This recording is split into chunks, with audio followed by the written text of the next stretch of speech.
네, 사순절. 네. 제가 어렸을 때 집에서 베개를 세로로 세워 놓으면 저희 아버지가 집에 도둑 든다고 베개를 세워 놓지 말라고 많이 말씀하셨습니다. 근데 그 말의 힘이라는 게 참 얼마나 무서운지, 그게 미신이라는 것을 알지만 혹시나 도둑이 들까봐 베개를 세워두면 저도 모르게 다시 가로로 바꿔두곤 했습니다. 여러분들은 혹시 그런 것이 없으신지요? 어떤 사회나 문화권 그리고 각종 종교들에는 대개 기피하는 것과 금기시하는 것들이 있습니다. 그런 점에서 이 구약 성경의 레위기에 나타나는 금지, 기피 규정은 사실 그 자체로 특별한 것은 아니라고 할 수 있습니다. 왜냐하면 모든 종교들마다 그런 것들은 대부분 있기 때문입니다. 오늘 우리가 첫 번째로 읽은 이 레위기 11장에는 모세 시대에 이스라엘 백성들의 음식 규정이 나타나고 있습니다. 하나님은 이스라엘 백성들에게 어떤 동물은 먹어도 되지만 어떤 동물은 먹으면 안 된다고 말씀하십니다. 사실 창세기 9장을 읽어보면 거긴 이렇게 나와요. 하나님이 노아의 가족들에게 모든 살아있는 동물을 먹을 수 있다고 말씀하셨었는데, 이상하게 레위기로 오면 하나님은 먹어야 되는 동물을 제한하는 법을 이스라엘 백성들에게 주셨습니다. 오늘 본문 말씀 레위기 11장 1절에서 8절까지만 읽어봤지만 전체를 보면 짐승들을 활동 영역에 따라서 다음과 같이 레위기 11장이 구분하고 있습니다. 2절에서 8절은 땅에 사는 짐승을 얘기하고 9절에서 12절은 물에 사는 것들 중 먹어도 되는 것, 먹지 말아도 되는 것, 13에서 19절은 하늘의 새 중에서 먹어도 되는 것, 먹지 말아도 되는 것 등등, 레위기 11장에는 그들의 동물들의 활동 영역에 따라서 다양한 짐승들을 분류하고 있습니다. 그런데 이 중에서 하나님께서는 이스라엘 백성들이 먹어도 되는 것을 정결한 짐승이라고 하시고 먹지 못하는 것은 부정한 짐승이라고 하시면서 둘을 구별하십니다. 그런데 이 음식 규정이 참 독특한 것은 정결하기 때문에 먹을 수 있는 것과 그렇지 못한 경계를 나누는 기준이 독특합니다. 본문에 보면 기준은 굉장히 명료하기는 한데 쉽게 이해가 되지 않습니다. 왜냐하면 정결한 짐승과 부정한 짐승을 나누는 특징이 뭐냐 하면 동물의 발의 유형입니다. 발의 모양, 발의 유형과 동물의 씹는 습관이기 때문입니다. 예를 들어 땅의 짐승들을 보면 성경이 이렇게 말씀합니다. 굽이 갈라져서 쪽발이 되고 새김질하는 것은 너희가 먹어도 된다. 즉 정결한 짐승이 동물의 발의 유형, 발의 모양과 관련이 있고 음식을 먹을 때 그 짐승이 씹는 습관과 관련이 있다는 것입니다. 하나님께서는 왜 정한 짐승과 부정한 짐승을 이런 식으로 구별하셨을까요? 그렇게 하게 된 기준이 무엇일까요? 오늘 본문은 그리고 성경 66권 어디를 뒤져봐도 그 기준에 대해서 말씀하지는 않습니다. 그래서 신학자들은 오랫동안 그 기준과 이유가 무엇인지에 대해서 논쟁해 왔습니다. 특별히 여기에는 성서 신학자들뿐만 아니라 인류학자들까지도 참여해서 각자 나름대로의 근거들을 제시했는데 정말 많은 제안들이 거의 1500년에 걸쳐서 정말 많은 제안들이 있었습니다. 저는 오늘 설교를 시작하면서 이 레위기 11장에 있는 동물을 이렇게 분류한 많은 성경학자들의 제안들 중에서 딱 3가지 정도만 제가 딱 꼽아서 여러분에게 한번 소개해드리고 싶습니다. 사실 제가 나눈 이야기는 제가 에스라나 아니면 성서 탐독마당 할 때 지나가면서 말씀드린 적이 있었는데 그때 계시지 못한 분들도 계시기 때문에 제가 한 번 더 소개를 해드리고 싶습니다. 제가 소개해드리는 이유는 어디 다른 데 가서 이상한 성경 강의를 듣고 이상한 소리 하지 마시라고, 그리고 유튜브 같은 데서 이상한 얘기가 너무 많아서 여러분들에게 조금 기준을 드리고 싶어서 좀 소개하면서 말씀을 나누고자 합니다. 이 짐승들을 구분하는 기준에 대한 첫 번째 설명을 시도한 사람이 바로 이분인데요. 이분은 중세시대 유대 철학자이자 의사이자 법학자였습니다. 위에 이제 마이모니데스는 이제 유럽식 표기법이고요. 본래 히브리식 이름은 랍비 모세 벤 마이몬이라는 사람입니다. 이분은 이 레위기 11장의 정결한 짐승과 부정한 짐승을 구분하는 시도를 본인이 의사였기 때문에 의학적으로 접근을 했습니다. 그래서 소위 말하면 이 레위기 11장의 관점은 위생 보건학적 관점이라는 것입니다. 쉽게 표현하면 이런 거예요. 하나님께서 인간을 만드신 하나님이 그 누구보다도 인간을 잘 아실 거 아니에요. 그러니까 부정한 짐승은 인간에게 해롭기 때문에, 즉 위생상으로도 안 좋고 건강에도 안 좋으니까 하나님이 부정하다고 하셨겠지라고 해석하는 것입니다. 이것은 오늘날에는 오늘날 한국교회에서는 이단으로 정죄되고 있는 제7일 안식교가 지금도 따르고 있는 해석이기도 합니다. 그들의 주장에 따르면 지느러미와 레위기에 있죠. 비늘 없는 물고기, 그러니까 미꾸라지 같은 것들은 레위기에 따르면 부정한 것으로서 먹으면 안 되는데 왜 그러냐 하면 이런 물고기들은 탁한 물에 살기 때문에 위생상 더럽고 몸에 해롭다는 것입니다. 그러나 이러한 해석은 맞지 않습니다.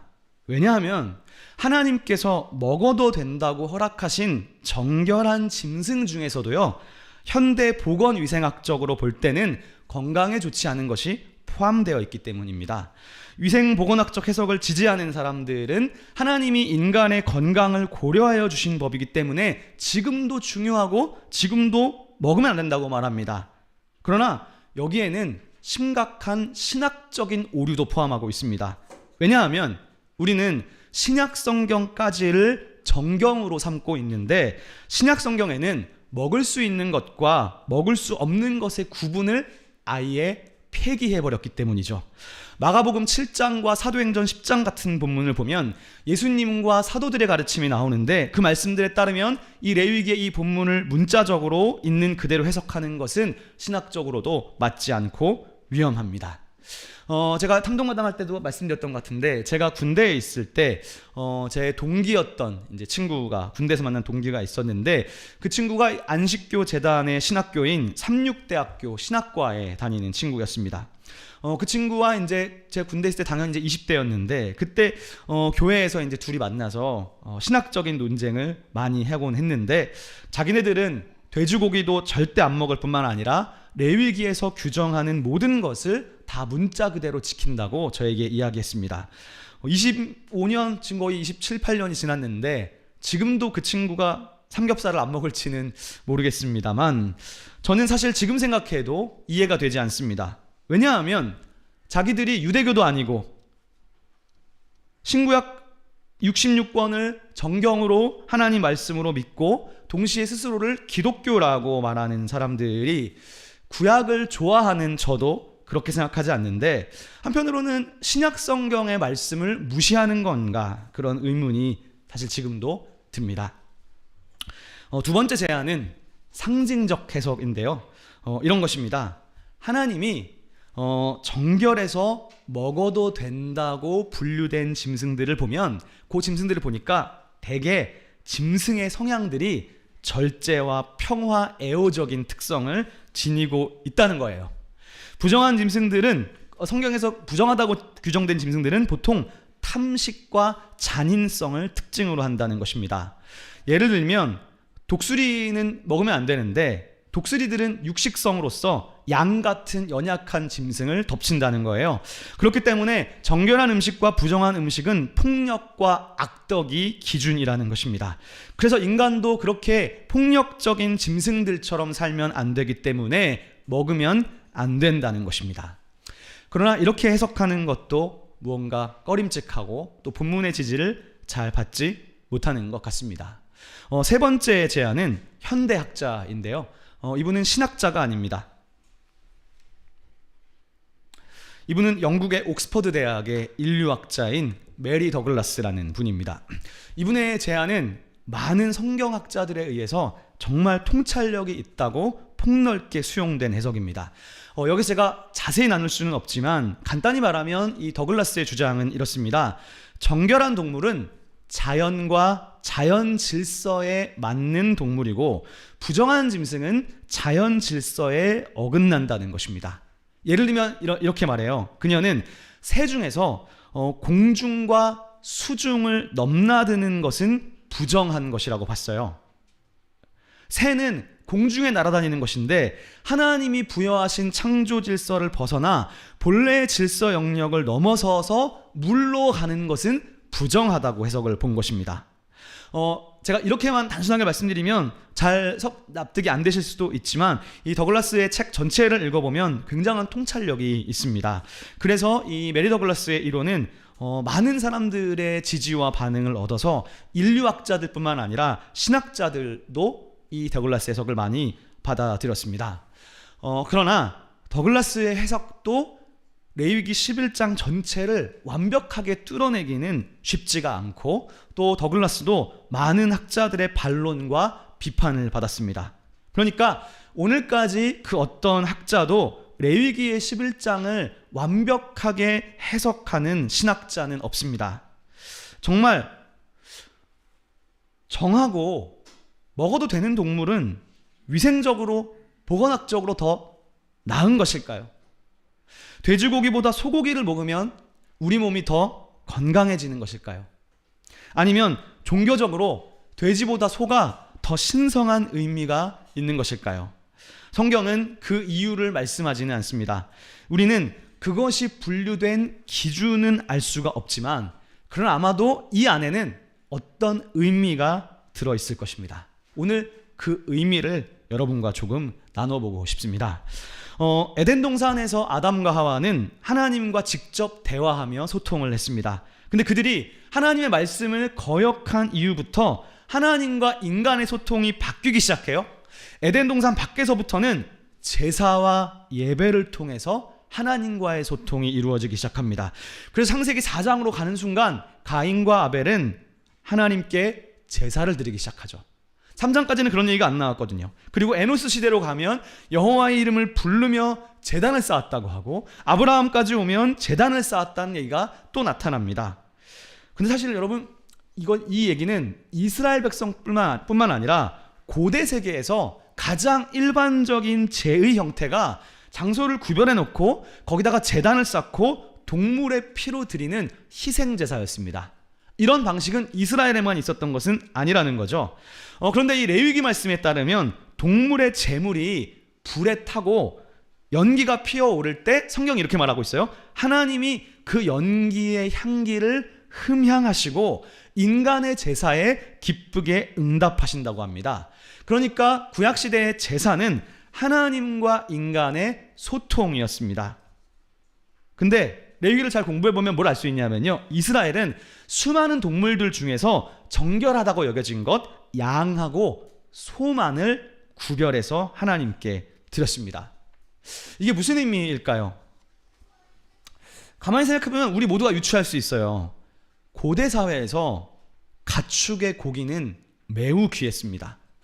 유목민들조차도 가축의 고기를 먹는다는 것은 사치였고 정말 먹고 살기 힘든 기근 때에만 가능했습니다.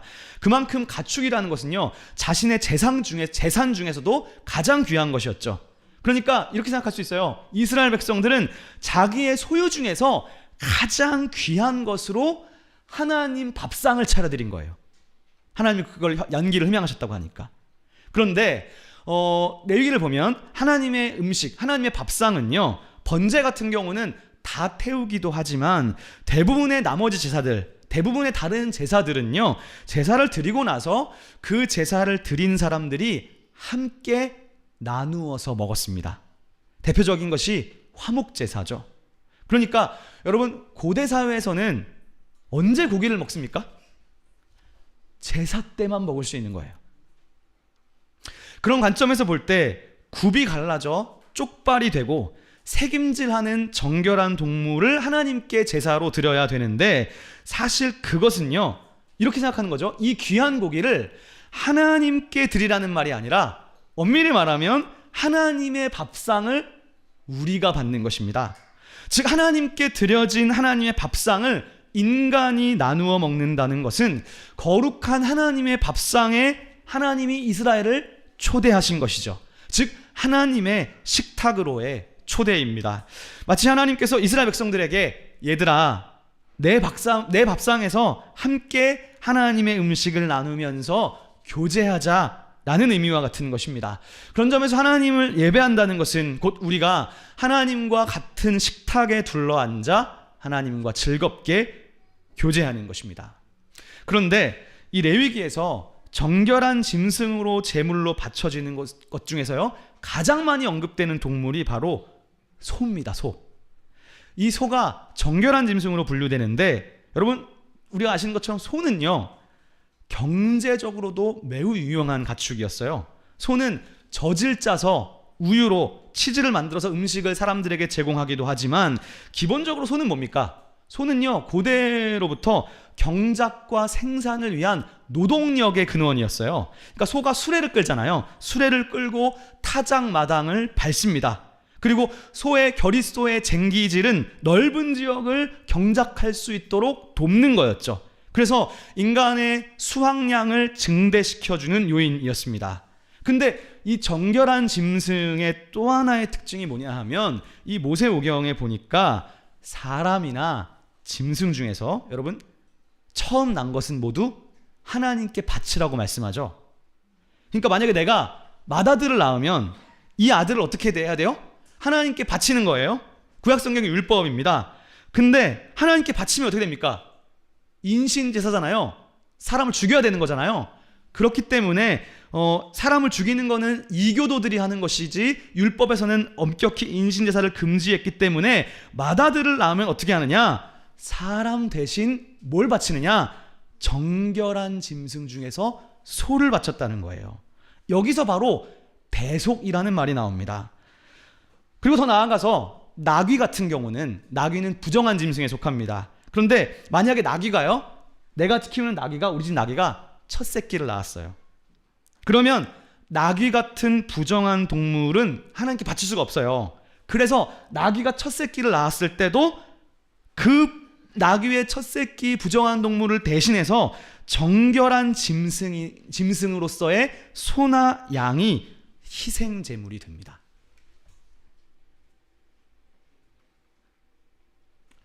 출애굽기가 이렇게 말씀하고 있죠. 즉 구약성경이 규정하는 정결한 짐승은 사람들에게 우유나 치즈를 제공하기도 하고, 사람을 위해서 밭을 갈고 수레를 끌고 사람과 동고동락하면서 마침내는 제물이 되어 하나님의 식탁에 올라가서 하나님과 사람의 끊어진 교제를 다시 가능하게 합니다. 그리고 집에 아기가 태어나거나 부정한 동물의 새끼가 태어날 때마다 그들의 대속 제물이 됩니다. 이것이 정결한 동물로 선택된 의미입니다. 즉 정결한 동물은 사람과 자신의 동료 동물을 위해서 날마다 죽는 것이죠. 그렇다면 부정한 동물은 어떨까요? 부정한 동물은요, 인간의 레위기에 따르면 인간의 음식으로도 먹어서 안 되고 하나님의 음식으로 식탁에 올라가지도 못했습니다. 예를 들면요, 레위기에 따르면 개, 강아지는 부정한 짐승입니다. 쉽게 말해서 레위기에 따르면 개고기는 먹으면 안 되는 거죠. 그러나 개, 말, 낙타 다 레위기가 말하는 부정한 과인데, 이 부정한 동물은 인간의 삶에 굉장히 요긴하죠. 개는 사람을 위험에서 지켜주거나 사람과 동행합니다. 반려견이라고 하죠. 말과 낙타는 전쟁에 이용되기도 하고, 토끼나 곰 같은 짐승은 그 가죽을 모피로 쓰고 힘줄을 끈으로 사용하고, 또 고대에는 이빨, 뼈와 이빨도 인간의 도구로 사용해 왔습니다. 즉 사실 동물이라는 것은 어떻게 보면 고대 시대에 사람들이 사는 인프라 같은 것이었다고 할 수 있죠. 그러나 이처럼 아무리 부정한 동물이 유용하고 쓸모가 있어도 오늘 성경은 이 부정한 동물을 함부로 다룰 수는 없도록 해놨어요. 그게 뭐냐? 성경이 모든 동물의 주검을 만지지 말라고 했기 때문입니다. 레위기 정결법에 따르면 동물의 사체는 부정하고 그거를 만지는 사람도 부정하다고 성경이 말씀해요. 그러니까 동물의 주검을 만질 수 있는 유일한 경우는 뭐냐 하면 오직 하나님의 제단에 오르기 위해서 도살당한 굽이 갈라지고 새김질하는 동물뿐이었습니다. 그러니까 사체와 그리고 만약에 동물의 사체와 접촉해서 만약에 내가 부정해졌다, 그러면 그 사람은요, 저녁까지 부정하다고 얘기하고 있고 옷도 빨아야 됩니다.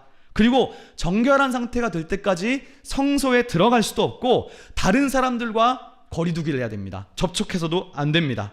그러니까 이 율법에 따라 사는 이스라엘 백성들은 어떻게 보면 이러한 불편함 때문에라도 짐승을 함부로 죽이지 않았을 거예요. 그러니까 나귀를 발로 차고 개를 손으로 때릴지라도 죽이지는 않았습니다. 그런 점에서 동물의 주검을 만지지 말라는 이 율법 규정은요, 뜻밖에도 부정한 짐승을 보호하는 역할을 하게 됐습니다. 그 결과 아이러니하게도 제물이 되어서 죽는 정결한 동물과는 달리 부정한 동물은 생육하고 더 번성하게 되는 것이죠. 그래서 이렇게 정결하고 먹을 수 있는 짐승은 부정하여 먹지 못하는 동물의 생존과 번성에 기여하게 되었습니다. 이것이 아까 보여드린 메리 더글러스의 해석 중에 하나입니다. 이처럼 정한 짐승인 소와 양은 하나님의 식탁에 오르고 주인의 식탁에도 오릅니다. 인간을 위해 노동을 하고 다른 짐승을 위해 대속물로 희생됩니다. 다시 말해서 제단에 올라가는 정결한 짐승들, 하나님의 식탁에 오르고 동시에 사람의 식탁에 오른다는 이 레위기 전체의 말씀은요, 결국 이 정결한 짐승은 뭐냐? 하나님의 영광을 위해서, 그리고 다른 생물들의 생육과 번성을 위해 대신 희생을 치른다는 것을 의미합니다. 오늘 이 레위기 말씀에서 발굽이 갈라지고 새김질하는 동물이 왜 정결한 짐승인지 성경은 이유를 밝히지는 않습니다. 그러나 세상 모든 동물들 가운데 정결한 동물로 구별되었다는 것의 의미는 분명히 알 수 있는 것이죠.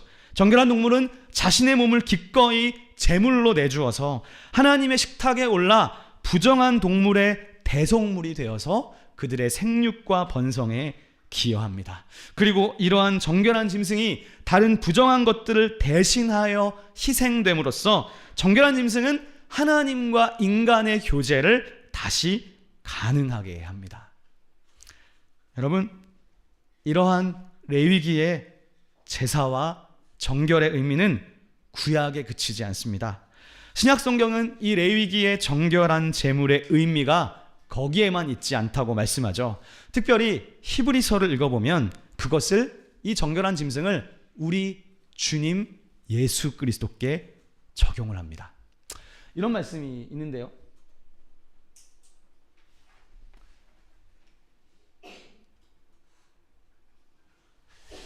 그리스도께서는 염소와 송아지의 피로 하지 아니하고 오직 자기의 피로 영원한 속죄를 이루사 단번에 성소에 들어가셨느니라. 이제 자기를 단번에 제물로 드려 죄를 없이 하시려고 세상 끝에 나타나셨느니라. 히브리서는 예수님이 마치 구약의 송아지, 양과 같이 정결한 제물이 되셔서 인간을 위한 영원한 속죄 제물이 되셨다고 예수님을 레위기와 연관시켜서 우리에게 말씀합니다. 그리고 이런 말씀도 있습니다. 한 번 죽는 것은 사람에게 정해진 것이요 그 후에는 심판이 있으리니 이와 같이 그리스도도 많은 사람의 죄를 담당하시려고 단번에 들이신 바 되었고 구원에 이르게 하기 위하여 죄와 상관없이 자기를 바라는 자들에게 두 번째 나타나시리라. 히브리서 말씀에 따르면 예수님은 구약시대의 정결한 짐승과 같습니다. 구약의 정결한 짐승들은 인간에게 처음부터 끝까지 모든 이로운 것들을 제공해 줬습니다. 인간과 끝까지 동고동락하고 결국에는 제물이 되어서 하나님과 부정해진 인간 사이의 교제를 다시 가능하게 했습니다. 정결한 짐승은 무엇보다 다른 부정한 짐승과 인간을 위한 대속물이 됐습니다. 정한 동물은 사람과 동료 동물을 위해 날마다 죽었습니다. 그런데 정결하신 예수님은 구약의 짐승들보다 더 좋은 제물이 되셔서 예수님은 자신을 단번에 제물로 드리셔서 인간의 모든 죄를 대속하시는 거죠. 그리고 그 예수 그리스도의 이름에 의지해서 하나님 아버지 앞으로 나아가는 모든 사람들에게 하나님은 다시 교제의 통로를 열어주셨습니다. 그뿐만이 아니죠. 예수님이요, 돌아가시기 전날 밤 제자들과 함께 유월절 식탁 교제를 하셨습니다. 이것이 오늘 우리가 읽은 두 번째 본문입니다. 마태복음 26장 26절 한번 펴보실까요? 네. 두 번째 본문을 한번 펴보십시오. 자, 26장 26절 말씀만 여러분들이 읽어주시면 좋겠습니다. 마태복음 26장 26절입니다. 28절까지 읽을 건데 26절, 27절 이 두 절만 한번 여러분들이 읽어주시면 좋겠습니다. 예, 시작.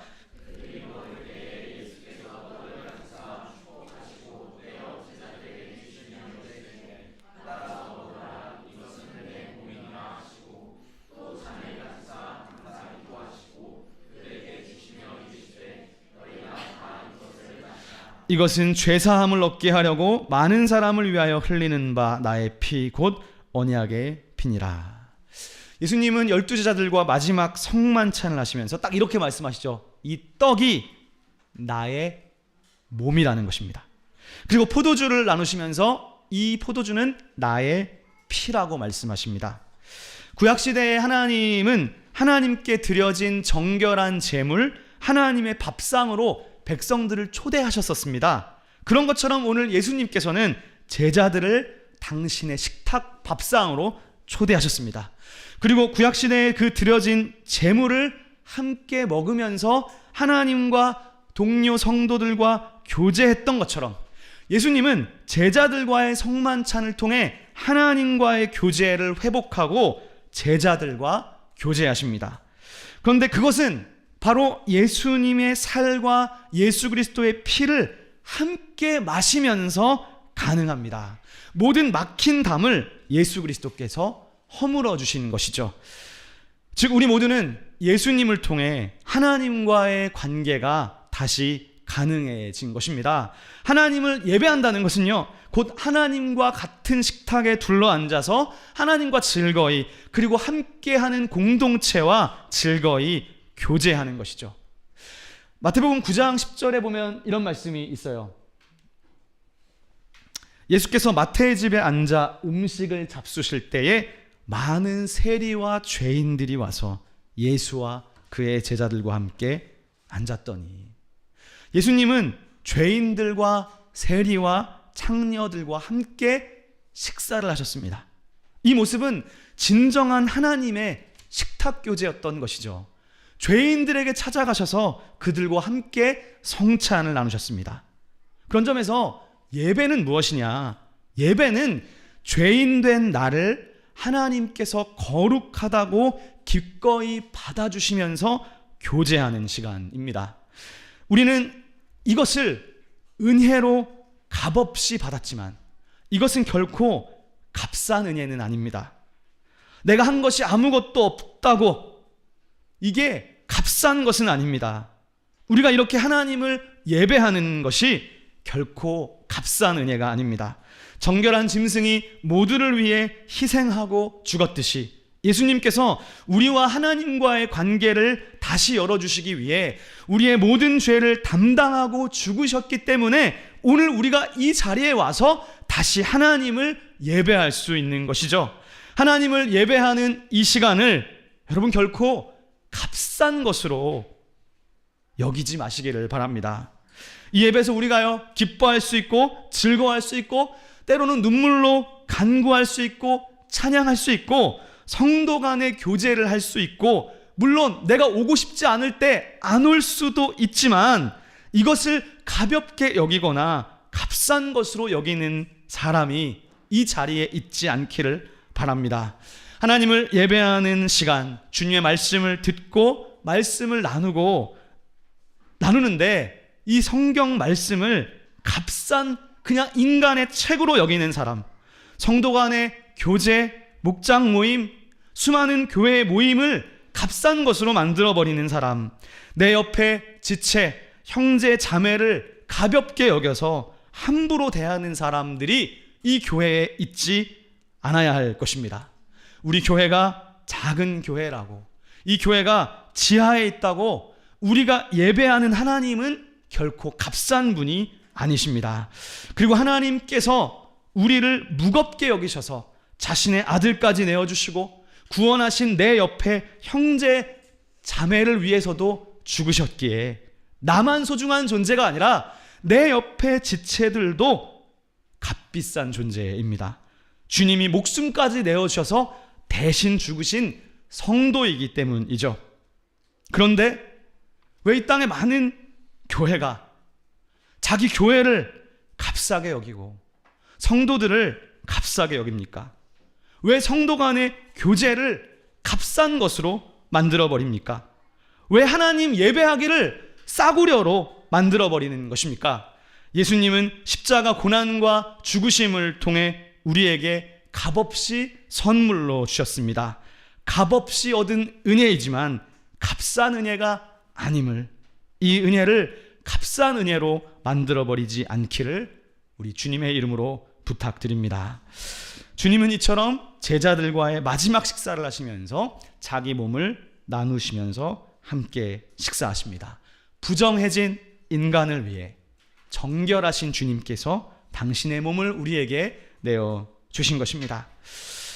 레위기 11장의 음식 규정에서 발굽이 갈라지고 새김질하는 동물이 왜 정결한 것인지 우리는 특별한 이유를 찾아볼 수는 없었습니다. 그러나 세상 모든 동물 가운데 정결한 동물로 구별되었다는 것의 의미는 분명히 알 수 있습니다. 정결한 동물은 자신의 몸을 기꺼이 제물로 내주어서 하나님의 식탁에 올라가고 하나님과 다른 사람들의 교제를 가능하게 해주고 대속물이 되었습니다. 사랑하는 여러분, 정결한 동물로 구별되었다는 것이 이러할진데 하물며 거룩한 하나님의 자녀로 구별되었다는 것은 어떠하겠습니까? 하나님은 우리를 거룩하고 의로운 정결한 자녀로 다시 회복시켜 주셨습니다. 하나님은 아브라함 부르실 때 이런 말씀하셨죠. 내가 너로 큰 민족을 이루어 내게 복을 주어 내 이름을 창대하게 하리니 너는 복이 될지라. 너를 축복하는 자에게 내가 복을 내리고 너를 저주하는 자에게 내가 저주하리니 땅의 모든 족속이 너를 통해서 복을 받을 것이라. 이게 아브라함을 부르실 때 하신 말씀이었어요. 그러니까 우리가 하나님의 자녀로 선택받았다는 것은 이처럼 온 세상을 위한 것입니다. 하나님이 아브라함을 부르신 것은 온 세계가 너희들을 통해서 내 안에서 복을 누리게 하시려고 부르신 것입니다. 그러므로 부정한 우리가 거룩한 하나님의 자녀로 구별되어 선택받았다는 것은요, 궁극적으로 세상을 위한 거예요. 우리는 세상에 하나님의 복을 나누어 주기 위해서 부름받았습니다.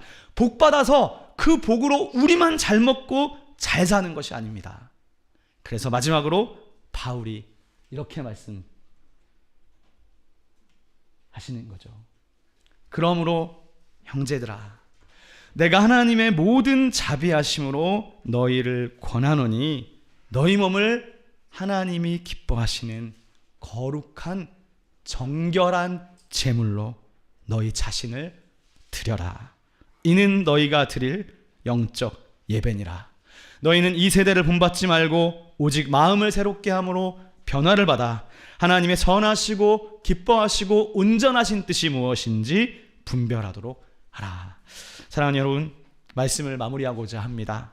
우리가 그리스도인으로 부름받았다는 것은 부정한 세상 속에서 구별되어 정결한 거룩한 제물로 부름받았다는 것입니다.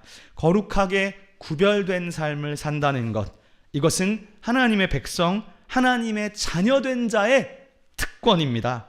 내가 희생하는 것이 손해보는 것이 아니라 그 예수의 십자가 사랑의 가치를 먼저 깨달아서 나도 하나님의 정결한 도구가 되어서 온 세상에 하나님의 복, 하나님 나라의 복음을 전하고 예수 그리스도를 드러내는 무한한 가치로서 하나님 나라의 복을 나누어 주기 위해 우리는 부름받았습니다.